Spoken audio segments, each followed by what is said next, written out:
संत समाज की। देखो आवाज आप लोगों के अंदर नहीं करती, जोर से बोलो। बोलो संत समाज की, सदगुरुदेव की, समस्त श्रोताओं की, सत्संग कराने वाले की। ध्यान दें, एक शब्द गुरुदेव का ताका अनंत विचार, थाके मंजन पंडिता बेर न पावे पार, कवि साहब ने कहा। एक शब्द ऐसे ऐसे शब्द होते हैं जिसके द्वारा आपका जीवन बदल सकता है। शब्द का बहुत बड़ा प्रभाव पड़ता है। कवि साहब ने कहा, शब्द मारा गिर पड़ा और शब्द छोड़ा राज, जिन जिन शब्द विवेक किया तिनका सरयो काज। शब्द के कारण से आदमी का पतन होता है और शब्द से राज कुशल करके राजपाट छूट जाता है। जिन जिन लोगों ने शब्द का विवेक किया उनका कल्याण का काम बन गया। एक बार एक जज साहब थे, उनका नाम था सतपुर मिस्टर। उनको कहानी सुनने का बड़ा शौक था। तो उनका जो नौकर था मनोहर, उसका नाम था मनोहर नाई। तो जब उनका पैर दबाने लगा शाम को, तो मनोहर से कहा, मनोहर कहानी कहो। कहा कहानी सरकार आप कहिए। नहीं तुम्हें की कहानी कहो। मनोहर कहानी कहता है कि सरकार हुकारू भरते रहे नहीं तो सो जाएंगे। तो जब साहब हुकारू भरते हैं वो कहानी कहता है। कहा सरकार एक राजा थे, राजा के पलंग को एक नौकरानी रोज बिछाती थी, फूलों से और सुगंधित द्रव्यों से कोमल कसैया थी, उसको बिछाया करती थी और राजा रानी इस पर लेटते थे। एक दिन नौकरानी ने सोचा, इस पलंग को तो मैं रोज बिछाती हूँ, इस पर लेटने का आनंद कैसा है। तो नौकरानी ने सोचा 1 घंटा के बाद राजा साहब आएंगे, तो जरा 5 मिनट लेट करके देखो तो इस पर कैसा आनंद हो। दिन भर की थकी मांदी नौकरानी और उस पलंग पर लेट जाती है। कोमल सैया थी और सुगंधी उड़ रही थी और बेचारी 5 मिनट तो 3 मिनट सो जाती, सोती रह गई 1 घंटा तक। जब राजा रानी आते हैं, जब आहट मिली नौकरानी को तो उठ कर खड़ी हो जाती है, हमारे डर के थर कांपने लगी। रानी ने कहा नौकरानी को दंड मिलना चाहिए। राजा ने कहा तुम्हें दंड दो। कहा 1 घंटा नौकरानी इस पलंग पर सोई है तो इसको 60 बेत लगने चाहिए। राजा ने कहा ये नौकरानी 60 बेत पे तो मर जाएगी। कहा मरे अथवा जी इसने गलती किया है तो इसको दंड भोगना ही है। राजा ने कहा तुम्हें दंड दो। रानी जो है बेत मंगवाती है और नौकरानी को मारने लगती। 30 बेत तक नौकरानी रोई और 30 बेत के बाद जब बेत पड़ने लगे 60 बेत तक नौकरानी हंसती रहेगी। राजा ने पूछा क्यों नौकरानी तू 30 बेत तक रोई, 30 बेत के बाद रोई, हंसी क्यों? दंड तो भोग चुकी। कहा सरकार जिस पलंग पर लेटने का दंड 1 मिनट का 1 बेत, मैंने इस पर 60 मिनट लेटी, हमको 60 बेत लगे। जो इस पलंग पर जिंदगी बिताता होगा उसको कितने बेत लगेंगे। राजा समझ गया कि ये तो भाई दंड जो है हमको भी मिलेगा। उसी समय राजा ने क्या क्या पलंग छोड़ दिया, कहा इस पर मैं नहीं लेते। इतनी बात सुनते सुनते सतपुर मिश्र ने कहा गुड रोज स्टोरी तुम्हारी। तो मनोहर ने कहा सरकार क्या गलती हो गई, हमको गाली देने लगे। कहा नहीं गाली नहीं देने, तुम्हारी स्टोरी है, कहानी बड़ी अच्छी है। और सतपुर मिश्र भी पलंग छोड़ देते हैं और चले गए, साधु हो गए। तो रोटी मांग करके लाते हैं और खाते हैं, बंदरों को खिलाते हैं। और खटखटा बाबा उनका नाम था। सुना है कि कहीं जमुना के किनारे कानपुर के पास उनकी समाधि बनी हुई। देखो शब्द लग गया कि वो शब्द जो है उनको बड़ा करा दिया। आज इन संत महात्माओं को क्या लगा, शब्द ही तो लगा। शब्द जो लग गया तो राजपाट त्याग करके छोटी साधु बन गए। बुद्ध महावीर राजपाट त्याग करके साधु हुए, क्या खाने के लिए साधु हुए हैं, लेकिन शब्द की चोट लगी तो इसलिए वो निकल पड़े। सज्जनों शब्द का बहुत बड़ा प्रभाव होता है। एक बार मैं छत्तीसगढ़ से आ रहा था तो अयोध्या के परीक्षा साहब कहने जरूर आना है, तो अपनी गाड़ी छोड़ दिए थे वहीं जो है भिलाई में, और मैं ट्रेन से आ रहा था। तो जहां मेरा रिजर्वेशन था वहां पर एक मुसलमान का रिजर्वेशन था। वो बैंक का मैनेजर था, बहुत पान खाता था और उसका लड़का गुटखा खाता था। जब फ्रेश होकर के सुबह मेरे सामने बैठा तो 2 गुड़िया गुटखा की निकाला, 3-3 रुपए की पुड़िया थी, दोनों खा लिया।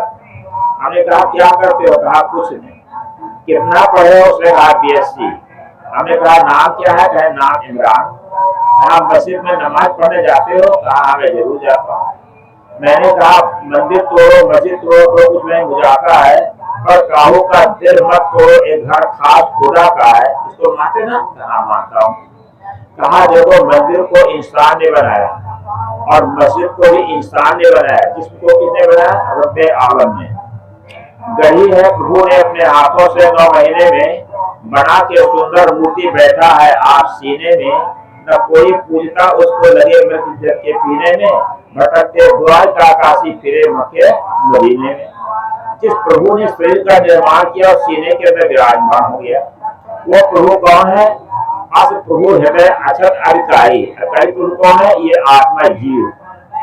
तो जब जीव गर्भ में आता है तो गर्भ का स्थापन होता है। स्वरूप कवि देव का वचन है कि घुंगची भर के बोइए उपजा पसेरी आठ, डेरा पड़ा काल का सांसकारे जात, किंचित मात्र सजीव भी माता के गर्भ क्षेत्र में जाने पर 8 पसेरी का शरीर उत्पन्न होता है। 5 तत्व 3 गुण का ये शरीर बनता है। जब यह प्रभु गर्भ में आया उसी दिन से काल ने डेरा डाल दिया। 9 महीना बच्चा मर करके निकलता है बाहर। ये जीवन क्या है? मृत्यु की लंबी प्रक्रिया। धीरे धीरे आदमी मरता है। जितनी उम्र बीत चुकी उतना हम लोग मर चुके, एक दिन पूरा मर जाते हैं। तो बच्चा गर्भ से 9 महीना भर के निकला है। तो ये जीव जब उसका गर्भ में नहीं आएगा तो गर्भ का स्थापना नहीं हो सकता। उसी को रूह कहते हैं, उसी को जीव कहते हैं, आत्मा चेतन जो भी आप वो शब्दों में सुन लिया हमने। तो वो जब तक आता है गर्भ में तब तक गर्भ में ठहर सकता, जो आ जाता है तब गर्भ का स्थापन होता है। तो इस प्रभु ने शरीर का निर्माण किया और सीने के अंदर विराजमान है, चाहे हिंदू का बच्चा हो या मुसलमान का बच्चा। हमने कहा मंदिर को इंसान ने बनाया और मस्जिद को इंसान ने बनाया, और जिसको किसने बनाया? रब्बे आलम ने। और जो खुदा का नूर दिल के अंदर है, भगवान जी के बैठा हुआ है, उसके दरवाजा पर ही गुटखा गंदा करते थे, तुम्हारी नमाज जायज होगी। लड़का पढ़ा लिखा था, समझ गया, और उन्होंने कहा आप गुटखा नहीं खाएंगे। हमने कहा कुल्ला करके आओ तो बैठो। कुल्ला करके आया, बैठा। हमने कहा न हिंदू बुरा है न मुसलमान बुरा है, आ जाए बुराई तो हर इंसान बुरा है। हमने पूछा कितना गुटखा खा जाते हो? कहा 80-90 रुपया का रोज गुटखा खा जाता हूँ। अब 6 रुपया एक साथ भाप लिया, जिंदा आपने कितना खाना था? वो गोराई पर जोड़ करके बताया कि 30,000 रुपया का गुटखा हमारा खासान खत्म हो जाता है। हमने कहा फिर खाओगे कि नहीं? कहा आप में नहीं खाओगे। अब विचार को गुटखा खाना का छोड़ देगा तो उसका लाभ होगा कि नहीं? आर्थिक लाभ, शारीरिक लाभ, सामाजिक लाभ, धार्मिक लाभ, हर प्रकार का लाभ होगा। ये है शब्द का प्रभाव। जितने लोग यहाँ पर बैठे हुए हैं तो खैर मछली मांस अंडा तो नहीं खाते होंगे, जहाँ तक संभव होगा, संभव है। बहुत ऐसे दुर्व्यसन से मुक्त है। किन्हीं महापुरुषों का शब्द लगा जिसके द्वारा आप लोगों के जीवन में परिवर्तन आया, और परिवर्तन होना चाहिए। एक बात और ध्यान रखें, जिस जहर के खाने से आदमी नहीं मरता है तो वो जहर असली जहर नहीं। अगर असली जहर है तो खाया ठीक से नहीं गया, अथवा वो जहर नकली था, असली जहर था नहीं, जिससे मरा नहीं मरा। इसी प्रकार से जो सत्संग के द्वारा जीवन परिवर्तन आ जाए वो असली सत्संग कहा जाता है। नहीं तो मकसद है तो चल रहा है ना, सभी लोग अपनी भी दुआ लगा रखे हैं, अपना अपना सामान बेच रहे हैं, लेकिन पढ़ो। मैं कहा करता हूँ कि जैसे जो चौकी पर बैठे हैं वो सब क्या है? चौकीदार। ये जितने लोग हैं सब चौकीदार। जमीन पर बैठे हैं वो क्या है? क्या बताओ? जमींदार। जमींदार बड़ा होता है कि चौकीदार बड़ा होता है? चौकीदार तो चौकीदारी करता, गुहार लगाता है। विभिन्न प्रांतों में कवि साहब गुहार लगाते रहे, देश विदेश से हो गया गाँव गाँव की खोज। देश विदेश में कवि साहब घूमे, गाँव गाँव की गलियों में घूमे, अपने ज्ञान को देने के लिए। ऐसे ही उन्हीं के अनुयायी संत जन देखो भी शायद बनारस से आए हुए, और जो संत विभिन्न प्रांत से सब आए, घूम घूम करके समाज को शिक्षा देते हैं अपने लेखन के द्वारा, प्रवचन के द्वारा, चरित्र के द्वारा। तो इस प्रकार से समाज को शिक्षा वो दे रहे हैं। ये कितना बड़ा उपकार संतों का है। तो कहने का मतलब ये है कि संत महात्मा पर समाज को शिक्षा दे रहे हैं, जाओ उठो जाओ। तो हम लोग जगाने के लिए आए हैं। 15 प्रांत में मैं जाता हूँ, कभी साहब कितने प्रांतों गए होंगे, लेकिन हम लोग भी इस प्रकार जाते हैं। अभी साहब भी कई प्रांत में जाते, सदगुरु शिवराज साहब जी कितने प्रांतों में गए, तो जहाँ जहाँ जा करके समाज को आदमी बनाते हैं। आदमी का आकार है लेकिन आदमी का विचार नहीं, आदमी की आकृति है लेकिन आदमी की प्रकृति नहीं, आदमी की शकल है लेकिन आदमी की अकल नहीं। क्या वो आदमी है? आकार आदमी का है, विचार आदमी का नहीं है। आदमी गाय जो है दूध में पानी मिला देता है। क्या आप जानते हैं गाय है कोई स्कूल कॉलेज में पढ़ने के लिए नहीं गई है, लेकिन वो दूध में पानी नहीं मिलाती, पर आदमी क्या करता है? दूध में पानी मिला देता है। अनाप शनाप खाता पीता है। एक बार मैं ट्रेन पर बैठा था, ट्रेन पे फाका लगी हुई थी, एक बकरी फल का छिलका या दाना चुप चुप के खा रही थी और वहीं पर अंडों के छिलके को ढेर लगा रखा था ठेले वाले ने, और ढेर लगा हुआ था अंडा का छिलके का, और बकरी जाकर सो कर चल देती है। मैं देख रहा था कि ये बकरी कोई स्कूल कॉलेज में पढ़ने के लिए नहीं गई, लेकिन बकरी ये समझती है आहार पदार्थ है, और पढ़ाई का आदमी क्या करता है? अंडा फोड़ फोड़ के खाता है। मालूम पड़ता है सारा प्रोटीन मुर्गी के अंदर घुस बैठा है। संडे हो या मंडे रोज खाओ अंडे। अब कुछ डॉक्टर बैठे हैं जो क्या कहते हैं, संडे हो या मंडे कभी न खाओ अंडे। अंडा में कोलेस्ट्रॉल नाम का जहाज पाया जाता है। अंडा की सफेदी का कोलेस्ट्रॉल मनुष्य की यकृत में जमा होता है, जिससे जग पैदा होता है। अंडा खाने से उपचार, दिल के धड़कन, गुर्दे की बीमारी, पथरी, आंख की बीमारियां होती है। अब कितनी ताकत अंडा में। सांप भी अंडा खाता है क्या? भैंस अंडा खाता है? वो हाथी अंडा नहीं खाता, लेकिन कितना बलवान होता है। अंडा खाने वाले को अगर गाड़ी फंस जाए तो उसको धक्का लगाओ तो पता चलेगा कि आपसे सिंगाई करने शुरू हो जाएगी। अंडा में ताकत है क्या? अब खुद फिर मछली मांस भी खाते हैं। घर में मुर्गा मरे जो कोई ताजे अन्न खाई, और बाहर से मुर्गा वाले ताको खाए पकाई, देखो दुनिया की भाई। घर में कोई आदमी मर जाता तो कहते घर छूट हो गया है, और सब घर छूट मारा जाता है, बाल बाल छिलवाते हैं, और क्या क्या करते हैं सब। अब वो मुर्दा हो जाने से घर को अपवित्र माना जाता है, और मछली का मुर्दा, बकरा का मुर्दा और पेट में काटने का शुरू नहीं होते हैं क्या? अब ये बताइए कितनी बड़ी भूल है आदमी की। अब सारा प्रोटीन मुर्गी के अंदर तो पैदा है, मछली मांस में। अब कुछ लोगों की एक भ्रांत धारणा है कि इसमें प्रोटीन होता है। उस मात्रा में अगर प्रोटीन हो भी तो अशुद्ध है, अपवित्र है, हत्या करके वो मांस प्राप्त होता है। लेकिन मैं उससे प्रश्न करना चाहता हूँ, तंबाकू में कितना प्रतिशत प्रोटीन होता है? प्रोटीन नहीं होता लेकिन निकोटीन होता है।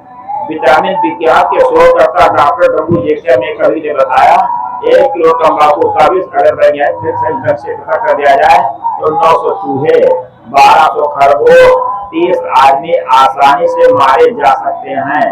तंबाकू में इतना विष होता है। अब गुटखा भी खाते हैं। गुटखा में भी एक बार ट्रक जा रही थी, ट्रक का एक्सीडेंट हो गया, उसमें कार्टून भरे हुए तो कार्टून में छिप कर दिया रोशी थी, और वो कार्टून जब तक के लिए भागने लगी। पता लगाया गया वो कार्टून कहाँ जाता था, उस शिखर की फैक्ट्री में जाता था। उसको पीस करके उसमें मिला दिया जाता है। क्या क्या मिलाया जाता है आप जानते हो ना? लोग क्या क्या नहीं करते हैं।